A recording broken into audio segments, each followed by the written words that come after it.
The boy screamed again. Another caregiver fled the penthouse in tears. 17 had failed. From the window, Kang-Dae watched his 5-year-old son thrash against the marble floor, silent rage shaking his small body. 8 months without a word. 8 months since his mother died. Then the screaming stopped. Kang-Dae froze. In the garden below, the boy stood barefoot in the dirt, staring at a woman in muddy overalls. A stranger, the new gardener. Slowly, without fear, his son reached out and took her hand. Kang-Dae's blood ran cold, because his child had never touched anyone since the funeral. Kang-Dae is a man who doesn't believe in miracles, but he's about to risk his entire empire on one. This isn't just a story about a broken family, it's a war for the heart of a child. Before we reveal the chilling message Kang-Dae receives that changes everything, we want to know who is standing with us in the garden today. Drop a comment below with the city or country you are watching from.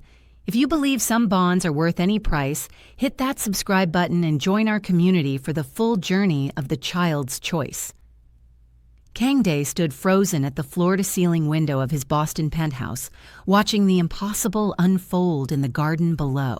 His son, his 5-year-old son, who hadn't spoken a word in 8 months, who screamed and kicked every nanny, therapist, and caregiver out of their lives, was holding hands with the new gardener, a woman he'd hired 3 days ago without even meeting her properly. The woman was tall, dark-skinned, wearing dirt-stained overalls and work gloves that she'd pushed down to her wrists. She was crouched beside Minho, pointing at something in the soil, and his son was smiling. Actually smiling. "Who is that?" Kang-Dae's voice came out sharper than he intended. His assistant, young Sue, glanced up from his tablet. "The gardener, sir. Adele. No, wait, her file says Amara. Actually, I don't care what you think, I need her name. Now." Young Sue scrolled frantically. Senna Okafor, 28 years old, from Cameroon originally, but she's been in the States for 6 years. Background check came back clean. Horticulture degree from UMass. Previous employer said she was quiet but excellent with plants. Kang-Dae watched as Senna handed Minho a small trowel. His son took it without hesitation, without fear, without the wild panic that had become his default state since that night, since the accident that took his mother. "Get her up here. Sir, you heard me. Now." 10 minutes later, there was a soft knock on his office door. Kang-Dae didn't turn from the window. "Come in." The door opened, and he heard light footsteps, then silence. He let the silence stretch, a tactic that usually made people nervous, made them talk too much, reveal too much. "You wanted to see me, Mr. Kang?" Her voice was softer than he expected, with a slight accent that rounded her vowels. He turned slowly, deliberately. Senna stood just inside the doorway, still in her work clothes, her hands clasped in front of her. She wasn't fidgeting, wasn't looking around the expensive office with wide eyes like most people did. Her gaze was steady, calm, meeting his without challenge but without submission either. She was unexpected. High cheekbones, natural hair pulled back in a simple bun, a scar on her left eyebrow that gave her face character. No makeup, no jewelry, except small silver hoops in her ears. "How did you do it?" he asked. Her eyebrows lifted slightly. "Do what?" "My son. How did you get him to trust you?" Something flickered in her dark eyes. Pity, maybe? He hated pity. "I didn't try to get him to do anything, Mr. Kang. I was just planting bulbs. He watched for a while, then came closer. I showed him what I was doing. He seemed interested." "He doesn't get interested. He doesn't interact. He barely eats." Senna was quiet for a moment, then she said gently, Maybe he just needed someone who wasn't trying to fix him." The words hit harder than they should have. Kang-Dae's jaw tightened. "I've hired 17 caregivers in 8 months, child psychologists, specialists, people with decades of experience. And they all probably tried very hard to help him, I'm sure. Her voice remained soft but firm.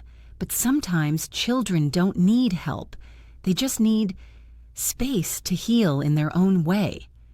He studied her for a long moment. You're not afraid of me. Should I be? Most people are.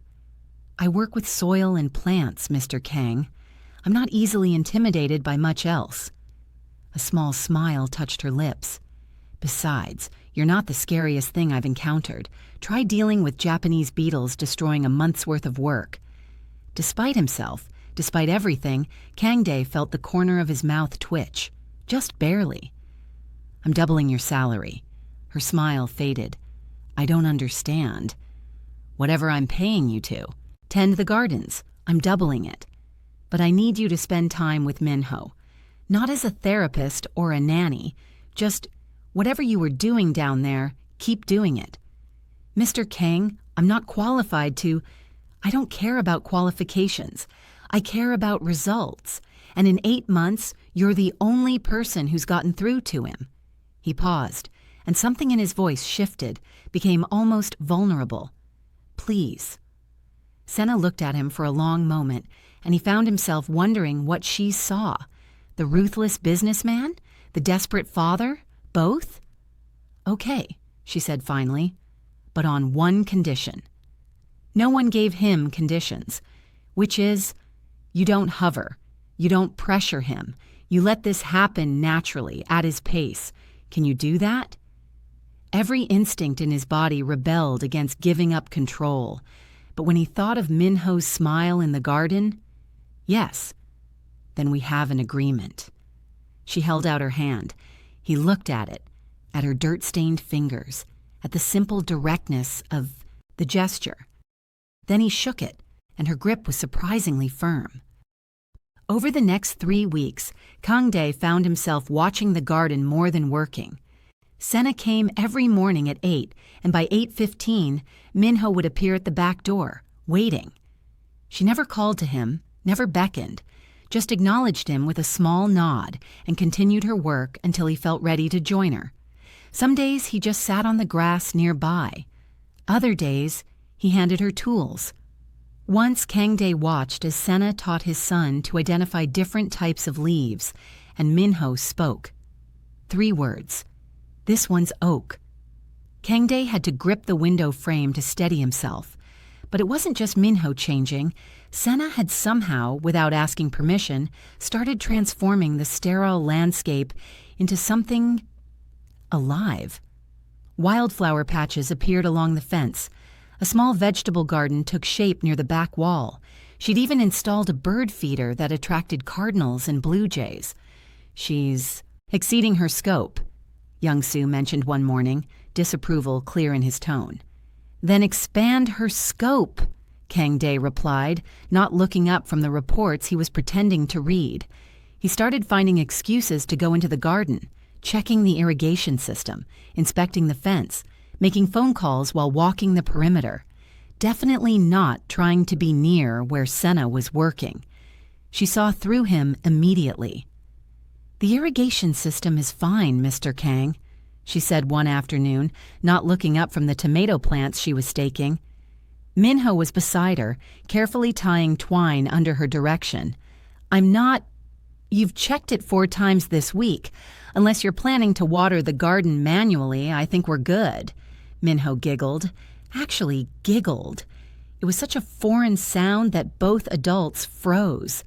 Senna recovered first, continuing her work as if nothing extraordinary had happened, but Kang-Dae saw the small smile on her face, the way her shoulders relaxed, slightly. Maybe I just wanted to see how things are progressing, he said, moving closer. She didn't sound convinced. Well, since you're here, maybe you could help. Minho and I are planting Korean perilla. I thought he might like having something from his heritage in the garden. Kang-Dae's throat tightened. You know about perilla? I researched it. She finally looked at him, and her expression was gentle. I wanted to make sure I was including plants that might feel familiar to him, comforting. Something shifted in his chest, something he hadn't felt since before the accident, before his world became about survival and protecting what little he had left. "Show me," he heard himself say. Senna handed him gloves and a trowel, and for the first time in months, Kang-Dae sat in the dirt beside his son. His expensive suit would be ruined. He didn't care. "Like this, Papa," Minho said, demonstrating how to make the hole for the seedling. Papa, not the formal habeoji that Kang-Dae's mother insisted on. Just Papa. Kang-Dae's hands were shaking as he followed his son's instructions, as Senna guided them both through the planting process, her voice steady and warm. When they finished, Minho's hands were covered in soil, and there was a streak of dirt across his cheek. He looked happy. He looked like a child again. "Good work," Senna said, standing and brushing off her knees. "Now, who wants to help me water?" "Me!" Minho jumped up, then hesitated, looking at his father. "Go ahead," Kang-Dae managed. I'll watch." But as Minho ran toward the hose, Senna paused beside Kang-Dae. "You could help too, instead of always watching." "I don't want to disrupt his progress." "Mr. Kang?" She crouched down so they were eye level. "You're his father. You're not a disruption. You're the person he needs most." "He hasn't needed me in months. He barely looks at me." "Because you're scared to look at him," she said quietly. "He can feel that. Children always can." The accusation stung because it was true. Ever since the accident, ever since he'd failed to protect his wife, he'd been terrified of failing Minho too. Easier to hire people, to keep distance, to stay in control from behind glass windows. "I don't know how to..." He gestured helplessly at the garden, at his son laughing as he sprayed water on the plants. Senna's hand touched his shoulder briefly. "Start small. Today you planted perilla together. Tomorrow, maybe you read him a story. The day after, maybe you eat breakfast with him. Small steps, Mr. Kang, just like Minho is taking." She left him there in the dirt, joined Minho at the hose, and Kang-Dae watched them together. This stranger from Cameroon who'd somehow walked into their broken lives and started putting pieces back together. That night, for the first time since the funeral, Kang-Dae knocked on Minho's bedroom door. "Come in," his son's small voice called. Minho was in bed, a picture book open, on his lap. He looked surprised to see his father. "I thought..." Kang-Dae cleared his throat. "I thought maybe I could read to you, if you want." Minho stared at him for a long moment, and Kang-Dae prepared himself for rejection, for the screaming that had become so familiar. Instead, Minho scooted over and patted the bed beside him. Kang-Dae sat down, took the book, and began to read. His voice was rusty, uncertain, but Minho leaned against his side, warm and solid and there. When he finished the story, Minho was almost asleep. "Papa?" he murmured. "Yes?" "Senna says the perilla will have purple flowers, like the ones Mama liked." Kang-Dae's eyes burned. "Yes, just like those." "Good." Minho yawned. I think Mama would like Senna." "I think so too," Kang-Dae whispered, pressing a kiss to his son's forehead. But as he left the room, he realized something that both thrilled and terrified him. He liked Senna. More than liked. And that was dangerous. Because people he cared about had a tendency to get hurt. His world wasn't safe, wasn't normal. And Senna, with her gentle hands and patient heart, deserved so much better than what his life could offer. The problem started with Min Seo, Kang-Dae's younger sister. She appeared at the penthouse on a Tuesday morning, 4 weeks after Senna had started spending time with Minho. Kang-Dae was in a meeting with suppliers when young Sue knocked urgently. "Your sister is here, sir. She's in the garden." Kang-Dae's blood went cold. Minho didn't do casual visits. Every interaction with his sister was calculated, strategic, usually ending with her asking for money or trying to manipulate family business in her favor. He found her standing near the vegetable patch, arms crossed, watching Senna and Minho harvest tomatoes. Minho. His voice was flat. "What are you doing here?" She turned, and her smile didn't reach her eyes. "Can't a sister visit her nephew? I haven't seen him since the funeral." Her gaze slid to Senna. "I see you've made some interesting hiring choices." Senna straightened, tomato basket in hand, but didn't approach. She just nodded politely and said something quiet to Minho, who immediately moved closer to her. "The garden looks lovely," Minho continued, her tone syrupy. "Very rustic, earthy. Different from what Ji-hai would have chosen, but then again, she had such refined taste." Kang-Dae's jaw clenched. Bringing up his dead wife was a low blow, even for Minho. "What do you want?" "Mother is concerned. She heard you've been letting Minho spend time with the help instead of proper caregivers. You know how she worries about his development, especially now that he's the heir to—" "Don't." His voice cut like ice. "Don't pretend this is about Minho. What does she really want?" Minseo's false sweetness dropped. "Fine. She wants you to attend the charity gala next month. The one honoring Ji-hai's memory. The one you've been avoiding for 8 months. "I'm not going." "You don't have a choice, Appa. The family expects—" "I don't care what the family expects." He was aware of Senna trying to distract Minho, moving them farther from the conversation. "I'm not parading my grief for society gossip." Minho stepped closer, lowering her voice. "Then maybe you should care that people are talking about her." She gestured toward Senna, "about how quickly you've moved on, about what kind of influence she's having on your son." The protective rage that surged through him was instant and fierce. "Senna is Minho's gardener and friend, nothing more, and anyone who suggests otherwise can answer to me." "Is that what you're telling yourself?" Minseo's laugh was cruel. "I've seen how you look at her, Kang-Dae. Everyone will see it eventually, and when they do, when they start questioning your judgment, your stability, well, you know there are family members who would love a reason to challenge your position." She left with that, threat hanging in the air, her heels clicking against the stone path. Kang-Dae stood there, fists clenched, until he felt a gentle presence beside him. "She's gone," Senna said quietly, "and Minho is okay. He's checking the bird feeder." "I'm sorry you had to witness that." "Family is complicated everywhere, Mr. Kang. Trust me, Cameroonian families can be just as intense." She paused. "But she's wrong, you know, about what people think. You're a good father who's trying to help his son heal. There's nothing wrong with that." He looked at her then, really looked, at the way the afternoon sun caught in her hair, at the dirt smudge on her jaw, at the kindness in her eyes that never wavered. What if she's not wrong? The words escaped before he could stop them. "About how I look at you." Senna went very still. The air between them seemed to thicken, charged with something unspoken. "Mr. Kang. Kang-Dae," he corrected softly. "When it's just us, please, just Kang-Dae."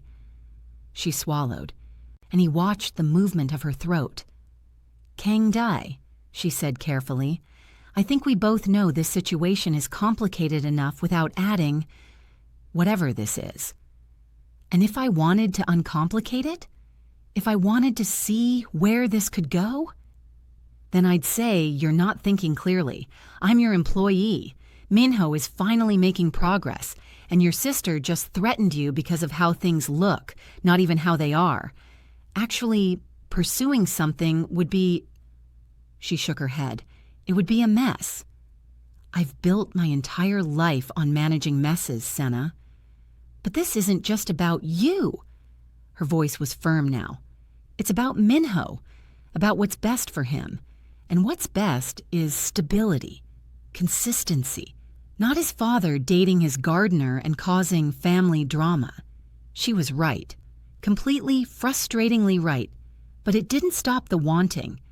Then we keep things professional, he said, though the word tasted bitter. Professional, she agreed, but her eyes held regret. For 2 weeks, they maintained careful distance. Senna came at 8, worked with Minho, left by 5. Kang-Dae stayed in his office, watched from windows, and tried not to think about dirt-smudged smiles and gentle hands, until the day Minho got sick. It started with a fever on a Friday night. By Saturday morning, he was burning up, crying for his mother, and nothing Kang-Dae did could comfort him. "Mama want mama." "I know, buddy, I know." Kang-Dae pressed a cool cloth to his son's forehead, feeling utterly helpless. "But Mama's not, she can't." "Want Senna," Minho whimpered. "Please, Papa, want Senna." Kang-Dae's heart clenched. It wasn't even a work day. He didn't have her personal number, but Minho was crying, reaching for him with desperate hands. "Okay," he whispered. "Okay, I'll call her." He got her number from young Sue and dialed, feeling ridiculous and desperate. She answered on the second ring. "Hello? Senna, it's Kang-Dae. I'm sorry to bother you on a Saturday, but Minho is sick and he's asking for you, and I'll be there in 20 minutes. The line went dead. True to her word, 23 minutes later, his doorman called up to announce her arrival. Senna appeared in Minho's doorway wearing jeans and a simple green sweater, her hair loose around her shoulders. Kang-Dae had never seen her in anything but work clothes. She was beautiful. "Hey, little sprout," she said softly, moving to the bed. "I heard you're not feeling well." "Senna." Minho reached for her, and she sat beside him, letting him curl into her side. "Your papa said you have a fever. That's no fun." She stroked his hair gently. "But you know what? Fevers mean your body is fighting hard to get better. You're like a little warrior." "Don't feel like a warrior," Minho mumbled. "Feel yucky." "I know." She glanced at Kang-Dae. "Has he eaten anything?" "He won't touch food. The doctor said just fluids and rest, but he's scared," Senna finished. "Probably remembers. Being sick before. Maybe when his mother—" She didn't finish the sentence. Kang-Dae nodded tightly. Ji-hai had been hospitalized before she died. Minho had visited her there, seen her weak and fading. "Minho," Senna said gently, "how about this? I'm going to stay for a while, and we're going to make today as not scary as possible. Maybe your papa can bring us some of that soup he has in the kitchen, the Korean one with the rice." "Juk?" Kang-Dae asked, surprised she knew about it. "I looked up Korean comfort foods," she admitted with a small shrug. "Thought it might be useful to know." Something warm bloomed in his chest. "I'll make some." He left them there and went to the kitchen, where he made juk the way his own mother had taught him, with abalone and sesame oil. When he returned, Senna was reading to Minho from one of his books, her voice soft and rhythmic. "Food's ready." Between them, they coaxed Minho into eating half a bowl. Then Senna suggested they build a blanket fort in the living room, something softer than his bed, more like an adventure. Kang-Dae found himself on his hands and knees, draping blankets over furniture while Senna supervised and Minho gave directions from the couch, his fever-bright eyes actually showing excitement. "No, Papa, that corner needs to be higher, like a castle tower." "A castle tower," Kang-Dae repeated, adjusting the blanket over a lamp. "Of course." Senna caught his eye and he smiled back, and for just a moment, everything felt normal. Like they were just a family having a silly Saturday together. They settled into the fort, Minho between them, watching a cartoon on Kang-Dae's tablet. Halfway through, Minho fell asleep, his head on Senna's lap. "Thank you," Kang-Dae whispered, "for coming, for all of this." "He's a special kid," she whispered back, "and you're doing better than you think. The juk was perfect. The fort building, though," she grinned, "needs work." He huffed a quiet laugh. "I'll add it to my list of parenting skills to develop." They sat in comfortable silence, Minho's breathing soft between them. In the dim light of the fort, Senna's face was peaceful, relaxed in a way he rarely saw. "Can I ask you something?" he said quietly. Why did you leave Cameroon?" Her expression shifted, became more guarded. "That's complicated. We have time." She was quiet for so long he thought she wouldn't answer. Then, "I was engaged to a man my family approved of, a good man on paper, successful, respected, but he wanted a traditional wife who would stay home, have children, be content with his choices. And I wanted more. I wanted to study plants, to travel, to build my own life." She traced a pattern on the blanket. "When I said no to the marriage, my family was disappointed. They said I was throwing away my future for foolish dreams. So you left." "So I left, came to the States with barely anything, worked 3 jobs while getting my degree. It was hard, lonely. But it was mine, you know, my choice, my life." Kang-Dae understood that more than she knew.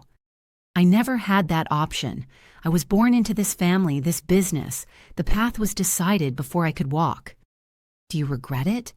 "I regret a lot of things, but not Minho, never Minho." He looked at his sleeping son. "He's the only purely good thing I've ever done." Senna's hand moved across the blanket and her fingers brushed his. Just barely, just enough to send electricity up his arm. "You're doing more good than you realize, Kang-Dae." He turned his hand over, letting their palms touch. Neither of them pulled away. "This is dangerous," he murmured. "Probably. My family will make things difficult. My mother, my sister, the expectations. I know. And my world. It's not safe, not normal.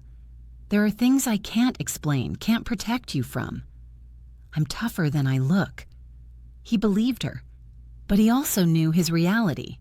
The business he ran wasn't entirely legal. The enemies he'd made wouldn't hesitate to use anyone close to him as leverage. Senna deserved sunshine and gardens and peace, not his shadows. He pulled his hand back. "I should go," Senna said softly, understanding in her voice. "He's sleeping well now. The fever should break by morning." "Stay," Kang-Dae said before he could stop himself. "Just stay until he wakes up, please." She nodded, and they sat there in the blanket fort, careful not to touch again, while Minho slept peacefully between them and the afternoon faded into evening. The charity gala honoring Ji-Hai's memory arrived like an unwanted storm. Kang-Dae had tried every excuse to avoid it, but his mother had been relentless, and finally he'd given in. One night. He could survive one night of fake sympathy and empty platitudes. What he hadn't expected was to find Senna in his penthouse when he came down the stairs in his tuxedo. She was sitting on the couch with Minho, both of them working on a puzzle, and she looked up when she heard his footsteps. Her eyes widened slightly. "You look very handsome, Papa," Minho said cheerfully. "Like a prince." "More like a penguin," Kang-Dae muttered, adjusting his bow tie. Then to Senna, "I didn't know you were coming tonight." Young Sue asked if I could stay with Minho, said the regular sitter wasn't available. She stood, brushing puzzle pieces from her lap. She was wearing black pants and a soft gray sweater, her hair pulled back simply. Still, she somehow made his designer-clad social circle seem overdressed. "I hope that's okay." "It's more than okay. Minho's comfortable with you. That's what matters." He crouched beside his son. "Be good for Senna, all right? I'll be back before you wake up." "Can Senna put me to bed? She tells better stories than Mrs. Park." "Hey," Kang-Dae said, mock offended. "What about my stories?" Minho giggled. "Yours are good too, Papa, but Senna does the voices." "The voices. I see how it is." He planted a kiss to Minho's forehead, then stood, catching Senna's amused expression. "Don't let him stay up too late. We'll be fine. Go. Do whatever it is you have to do." At the gala, Kang-Dae remembered why he hated these events. The Boston Hotel ballroom was full of people who'd barely known Ji-hai, but acted like they'd lost their best friend. His mother held court near the memorial display, accepting condolences with practiced grace. Minho worked the room like she was campaigning for something. And then there was Yoon-hee, Ji-hee's younger cousin, who appeared at his elbow with champagne and a sympathetic smile that didn't quite hide her calculating eyes. "Kang-Dae, you look well," she said, "considering everything." Yoon-hee. He took the champagne to be polite. "Thank you for coming." Of course. Ji-hai was family. She moved closer, her perfume overwhelming. "I've been worried about you, about Minho. I heard he's been struggling." "He's doing better." "Really? Because I heard you've hired some unconventional help." "A gardener?" Her tone suggested she knew more than she was saying. Before he could respond, his mother materialized beside them. "Yoon-hee, darling, could you give us a moment?" Once they were alone, his mother's pleasant expression dropped. "We need to talk, privately." She led him to a quiet corner, and her first words were ice. "Who is this woman spending time with my grandson?" "Her name is Senna. I know her name. I want to know why she's in your home alone with Minho instead of a proper nanny." "Because Minho actually responds to her. Because she's helped him more in 2 months than 17 trained professionals did in 8. Because she's good for him." His mother's lips thinned. "And is she good for you?" "What's that supposed to mean?" "Minho says you've been distracted, spending more time in the garden than managing business. That you look at this woman like..." "Like what?" Kang-Dae's voice was dangerously quiet. "Like you're forgetting your wife, your responsibilities, your position in this family." "I haven't forgotten anything. Least of all that Ji-hai is dead, and I'm raising our son alone while trying to manage a business that half the family wants to steal from me." "Lower your voice." His mother glanced around. "People are watching." "Let them watch. I'm tired of performing grief for an audience." "This isn't about performance. It's about respect, honor. The life Ji-hai would have wanted for Minho." She paused, then delivered her real blow. Yoon-hee has expressed interest in helping. She was close to Ji-hai. She understands our family, our culture. She would be a much more appropriate influence. Kang-Dae stared at his mother in disbelief. "You're trying to set me up with Ji-hai's cousin? At her memorial gala?" "I'm trying to ensure my grandson has proper guidance, that you have proper support, someone who understands what's expected. I don't need a wife replacement. I need my family to trust that I know what's best for my son." "Do you?" His mother's gaze was sharp. "Because from where I stand, you're making decisions based on emotion, not logic, getting attached to inappropriate people, neglecting your duties." "Senna is not inappropriate. She's kind, intelligent, and Minho loves her. That's all that matters." "Minho is 5. He doesn't understand consequences, stability. What happens when this woman leaves? When she gets bored playing gardener and moves on to something else? Minho will be devastated all over again." The words hit a fear he'd been trying to ignore. What if Senna died leave?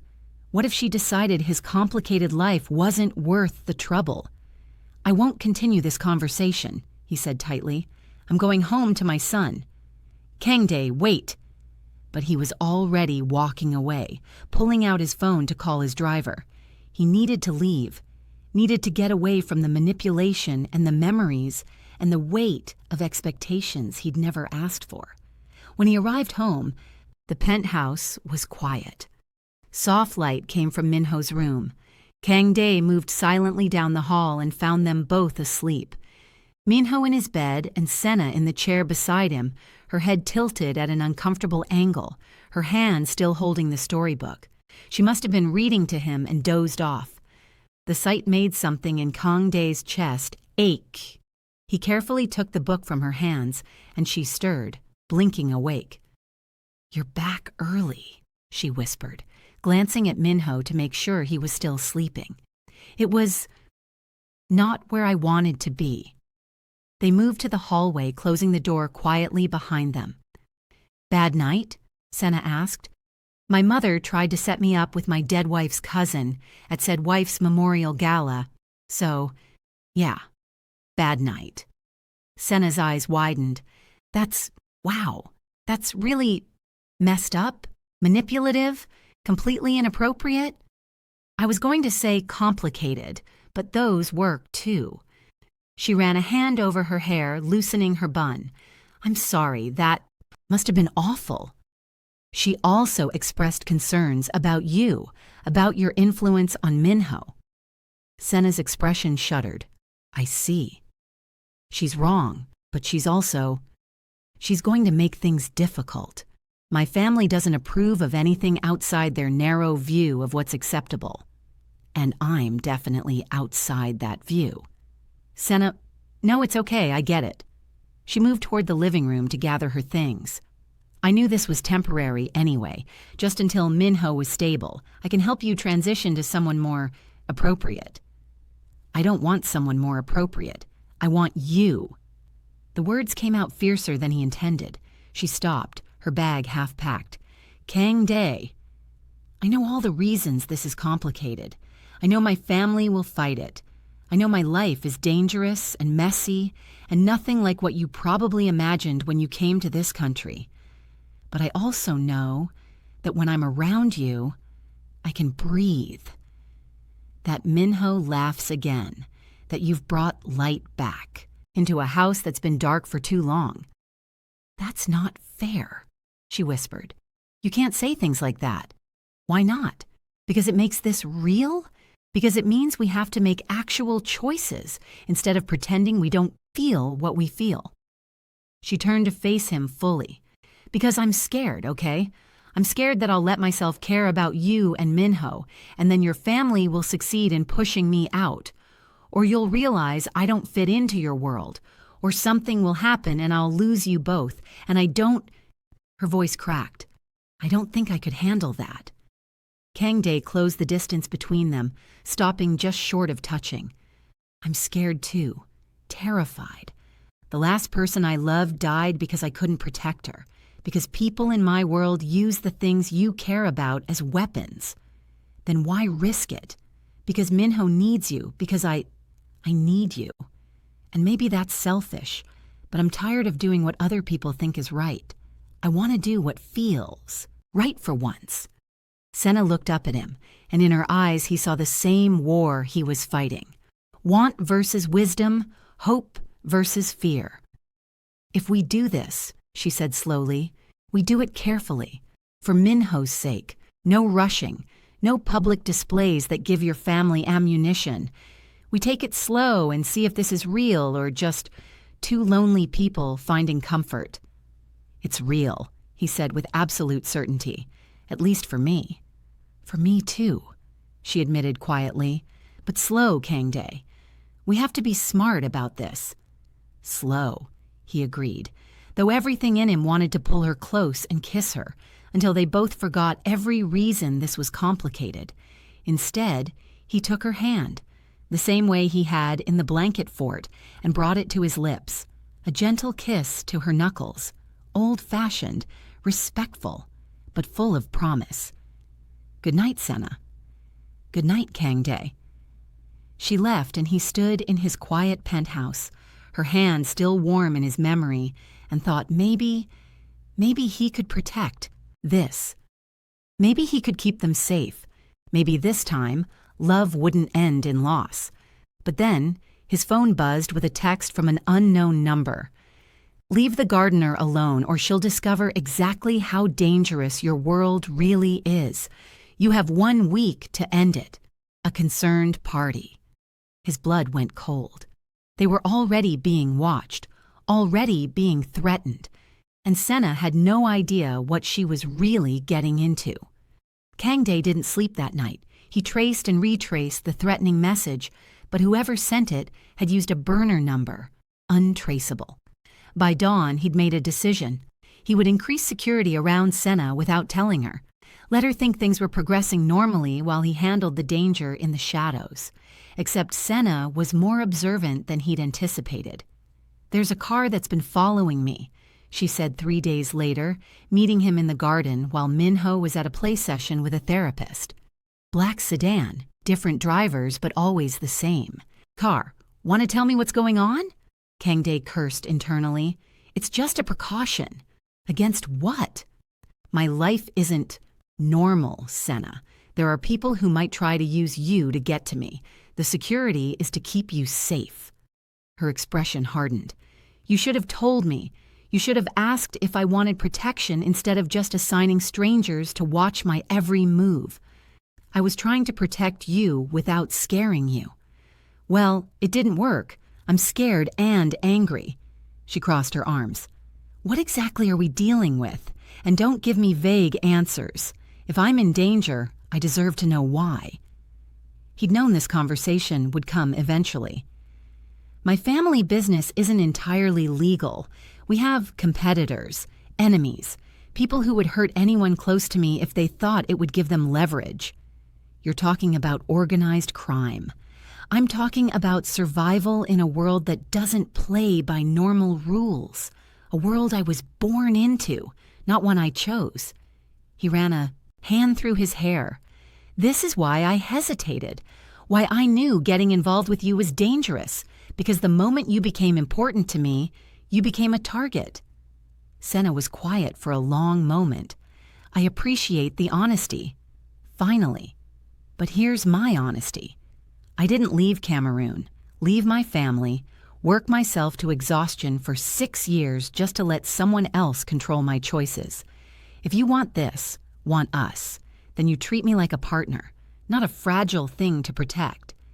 I don't think you're fragile. I think you're incredibly strong. But that doesn't mean I won't do everything in my power to keep you safe." "Fine, keep me safe, but keep me informed. No more surprises, no more decisions about my life without consulting me." She stepped closer. "Deal?" "Deal." He wanted to pull her into his arms, but they were still in view of the house, still careful. "Can I take you to dinner? Somewhere private where we can actually talk without worrying about cameras or family spies?" Smile tugged at her lips. "Are you asking me on a date, Kang-Dae?" "I'm asking you to let me do this properly, the way I should have from the beginning." "Then yes, I'd like that." He took her to a small Korean restaurant in Cambridge that Friday night, a place he'd discovered in college, before his life became all business and obligations. The owner, an elderly woman named Mrs. Cho, greeted him like family and led them to a private room in the back. "So this is where Kang-Dae comes to hide," Senna teased, settling onto the floor cushion. "I like it. It's cozy. It's one of the few places I can be just me, not the boss, not the heir, just someone who really likes good bulgogi." They ordered way too much food, and Senna tried everything, her face lighting up at flavors she'd never experienced before. Kang-Dae found himself watching her more than eating, memorizing the way her nose scrunched when something was too spicy, the delighted sound she made when trying the japchae. "Okay, your turn," she said, pointing her chopsticks at him. "Try some of this." She held out a piece of beef wrapped in lettuce. He leaned forward and let her feed it to him, and the intimacy of the gesture made his heart stutter. Her fingers brushed his lips, and her eyes darkened slightly before she pulled back. "Good?" she asked, her voice a bit breathless. "Perfect." They talked for hours, about her childhood in Yaoundé, about the mango trees in her grandmother's yard, about his memories of visiting Korea as a kid before everything became complicated, about Minho's progress, about the garden plans for spring. "I want to create a butterfly habitat," Senna said, her face animated. "Minho would love watching the caterpillars transform. It's like magic, but real." "You make everything sound magical," Kang-Dae said softly, "like the world is full of wonder instead of just problems to solve." "The world is full of wonder. You just have to look for it." She reached across the table and took his hand. Even in complicated situations, even in Boston penthouses with family drama and organized crime. He threaded his fingers through hers. How are you so calm about all of this? My world would terrify most people. Who says I'm not terrified? She smiled ruefully. I'm just choosing to focus on what matters. Minho, you, the possibility that maybe this could actually work. I don't deserve you. Good thing it's not about deserving. It's about choosing. And I'm choosing this. Choosing you. She squeezed his hand. Scary parts and all. The moment felt suspended. Perfect. Like something fragile and precious. Kang-Dae brought her hand to his lips again, pressing a longer kiss to her palm this time, then to her wrist where he could feel her pulse racing. I'm going to do everything I can to make you happy, he promised, to keep you safe, to be worthy of this choice you're making. Just be honest with me, that's all I need. They left the restaurant hours later, and Kang-Dae drove them to the Charles River, where they walked along the waterfront despite the November chill. Senna tucked herself against his side, and he wrapped his arm around her shoulders, and for a few stolen hours, they were just two people falling in love. But reality came crashing back the next morning when young Sue appeared at his office door, face grim. We have a problem, sir. It's about Minho. Kang-Dae looked up from reports. What now? She's been meeting with members of the Park faction, the ones who've been trying to undermine your control since your father died. That's treason against the family. It gets worse. She's been feeding them information about your schedules, your business dealings, and, young Sue hesitated, about Senna. Kang-Dae was on his feet immediately. What kind of information? Where she lives, her routines, her immigration status. Young Sue pulled up files on his tablet. I think they're planning to use her against you, either to discredit you or as direct leverage. The rage that filled Kang-Dae was cold and absolute. His own sister was putting Senna in danger out of petty jealousy and ambition. Get me everything on who she's been meeting with.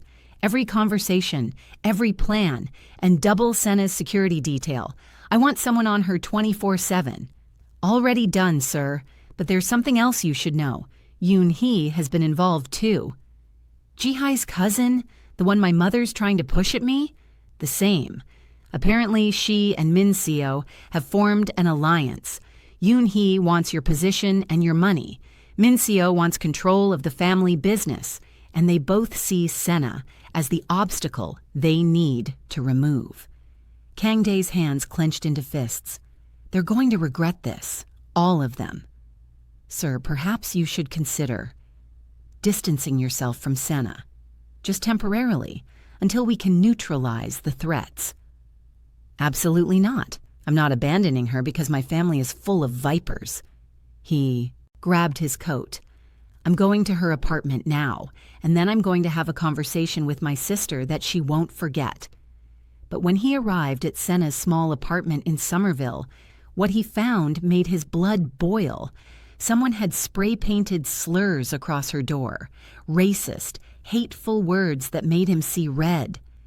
Senna was standing in the hallway with her landlord, arms wrapped around herself, trying to stay calm. Senna. He was beside her in seconds, his hands on her shoulders. Are you all right? Did you see who did this? I'm fine, just shaken. The landlord is reviewing security footage. She looked up at him, and he saw the fear she was trying to hide. This is because of us, isn't it? Because of your family. I'm going to fix this. I'm going to find who did this and make sure they never Kang-Dae. Her hand on his chest stopped his tirade. Getting angry won't help. Just help me clean it up, please. So he did. He sent his driver to get supplies, and they spent the next hour scrubbing paint off her door while her landlord filed a police report. When they finished, Kang-Dae said, "Pack a bag. You're staying at the penthouse until this is resolved. I can't just move in with you.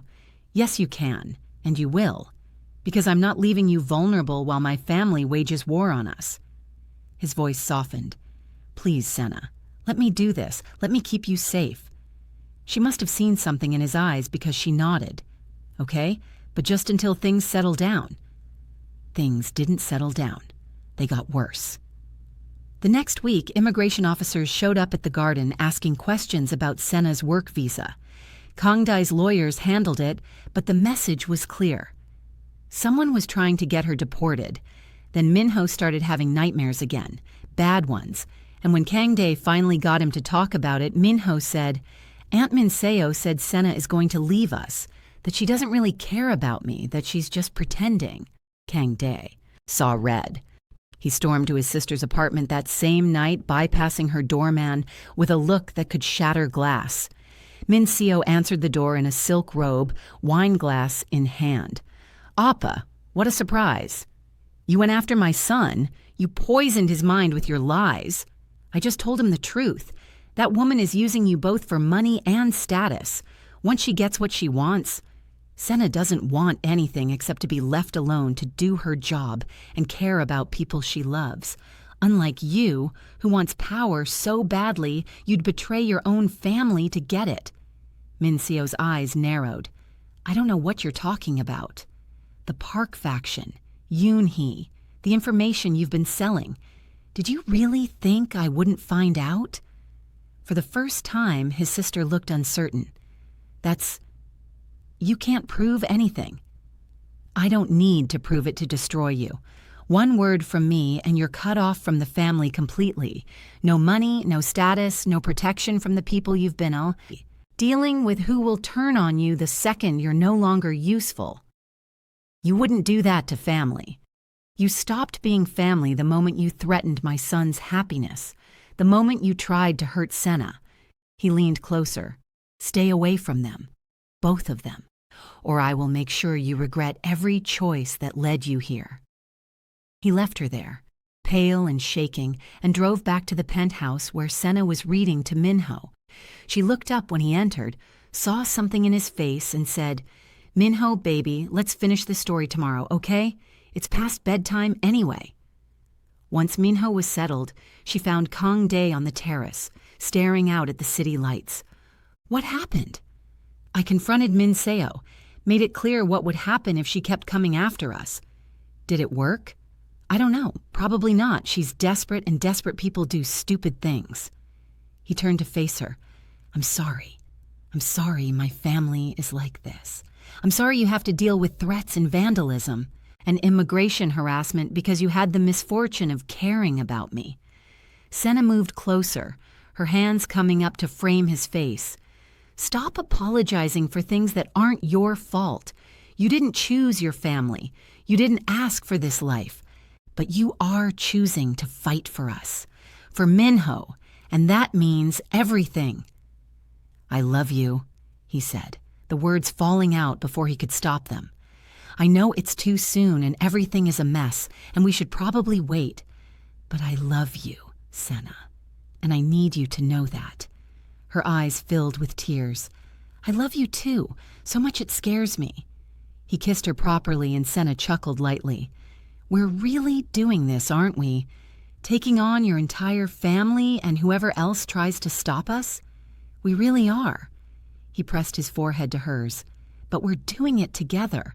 No more handling things alone. No more secrets." "Together," she agreed. And for the first time since this whole complicated mess began, Kang-Dae felt something like hope. Because love wasn't about perfect circumstances or easy choices. It was about finding someone worth fighting for and refusing to let go, even when the world tried to tear you apart. 3 months later, Minseo's schemes had been neutralized. Yoon-hee had moved to California after Kang-Dae made it clear she had no future in Boston, and his mother had grudgingly accepted that Senna wasn't going anywhere. The immigration issues were resolved with help from lawyers who actually cared about justice instead of money. Minho was thriving, talking constantly, laughing, making friends at school, and every night he insisted both Kang-Dae and Senna tuck him in together. On a warm spring afternoon, Kang-Dae and Senna stood in the butterfly habitat she'd created, watching monarchs emerge from their chrysalises, while Minho narrated every detail with pure wonder. "Papa, look, this one is trying to fly." "I see it, buddy. That's amazing." Senna leaned against Kang-Dae's shoulder, and he kissed her temple, breathing in the scent of soil and flowers that always clung to her. "Thank you," he whispered. "For what?" "For not running away when things got hard, for loving us anyway, for bringing magic back to our lives." She smiled up at him, and in her eyes, he saw their future. Maybe marriage someday if she'd have him, maybe more children, definitely more gardens and butterflies and moments like this. "You make it easy to stay," she said simply. And as Minho called them over to see another butterfly taking flight, Kang-Dae thought about how his son had chosen Senna first, that day in the garden, how a child's fearless heart had led them all to exactly where they needed to be. Sometimes the best choices were the ones that made no sense on paper, but made all the sense in your heart. So if you stuck around for this whole story, thanks for letting me share how a Korean businessman, a Cameroonian gardener, and a brave little boy became a family that nobody expected but everybody needed. Drop a comment if you believe in love that fights for what matters.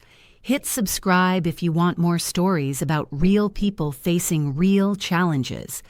And remember that sometimes the person who changes your life shows up covered in dirt with soil under their fingernails and courage in their heart.